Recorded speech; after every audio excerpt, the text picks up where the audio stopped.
শোনো, তোমার সঙ্গে আমার কিছু কথা আছে। দেখো, একজন ফুচকাওয়ালার সঙ্গে আমার আব্বা কখনোই বিয়ে দেবে না। তাই আমাদের এই সম্পর্কটা টিকিয়ে রাখার জন্য তোমাকে বড় কিছু করতে হবে।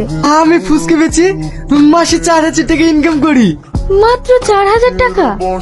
এই 4,000 টাকায় আমাদের বাড়ি কুকুরের খাবারও হয় না। কি হলো, চুপ হয়ে গেলে কেন?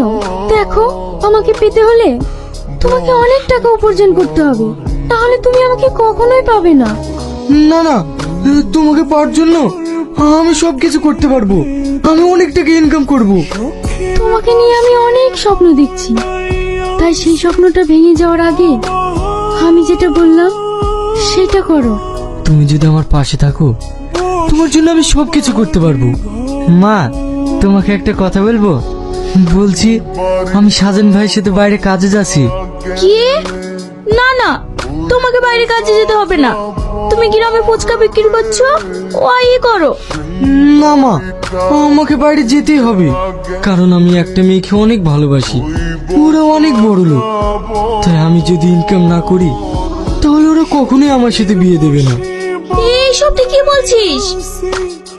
হ্যাঁ মা, আর তাছাড়া তোমার হার্টের চিকিৎসা করতে অনেক টাকা লাগবে, তাই আমাকে বাইরে যেতেই হবে। কি হলো, তুমি কাঁদছো কেন? তুমি জানো না তোমার চোখের পানি আমার সহ্য হয় না? কই, আমি কাচ্ছি না তো। আমি শুধু এটাই ভাবছি, আমার ছেলে অনেক বড় হয়ে গেছে। তুমি দেখো, আমি একদিন অনেক বড় হব। তুমি আবার কাঁদছো? তোমাকে বলিনি তুমি কাঁদলে আমার কি মনে হয় জানো? আমার জান্নাত কাঁদছে। কে বলেছে আমি কাচ্ছি? আমি কাচ্ছি না তো। তোকে ছাড়া আমি কখনো একা থাকি না তো, তাই। ঠিক আছে মা, আমি আসছি। তুমি সাবধানে থেকো। তুই না, আজকে আমি কেরালায় কাজে চলে যাচ্ছি, তুমি সাবধানে থেকো। তোমাকে ছেড়ে থাকতে আমার ভীষণ কষ্ট হবে। আমি তোমায় অনেক মিস করব। তুমি কি ভাবছো তোমাকে ছেড়ে থাকতে আমার কষ্ট হবে না? তুমি কাঁদছো কেন? দূর পাগলি, আমি তো তোমার জন্য বাইরে যাচ্ছি। ওখানে গিয়ে আমি অনেক টাকা ইনকাম করব, যাতে তোমার আব্বা খুশি হয়ে তোমাকে আমার হাতে তুলে দেয়।